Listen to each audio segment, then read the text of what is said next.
Ju King alifungua blanketi la binti yake kwa siri usiku wa manane. Akiwa ameshika tochi, alianza kuangalia kuanzia miguuni akipanda juu. Lakini alipofika kwenye sehemu ya mapaja, msichana huyo aliamka ghafla. Macho ya msichana huyo yalikuwa mekundu na yenye hasira ya ajabu. Utafikiri si binti yule mpole aliyekuwa akimfahamu.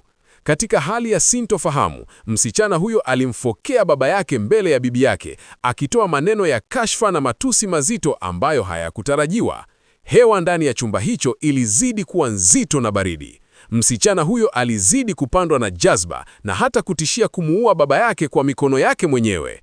Lao Krui ambaye ni polisi hakusema neno lolote, kwani hakuweza kuelewa hali hiyo. Alisimama pembeni akitazama, akijaribu kutumia mantiki ya kazi yake ya kipolisi kuelewa ni vipi mtoto anaweza kugeuka na kuwa na nguvu za namna hiyo, lakini akili yake iligonga ukuta.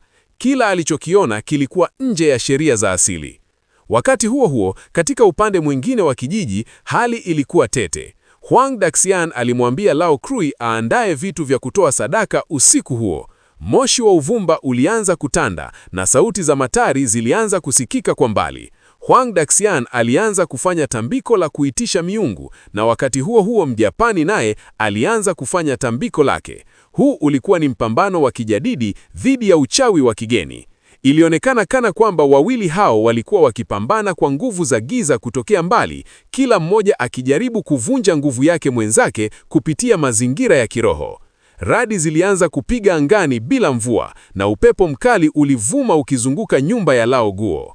Wakati wa mapambano hayo ya kishirikina, yule msichana alikuwa akiteseka sana na kujiviringisha kitandani kwa maumivu makali. Kila Huang Daxian alipozidisha maombi yake, msichana huyo alipiga kelele kama mtu anayechomwa moto, mwili wake ukijikunja kwa namna isiyo ya kawaida. Jasho la baridi lilimtiririka na sura yake ilibadilika kuonyesha maumivu makali ya ndani ya nafsi yake. Hali ilifikia kilele chake wakati nguvu hizo mbili zilipokutana hewani.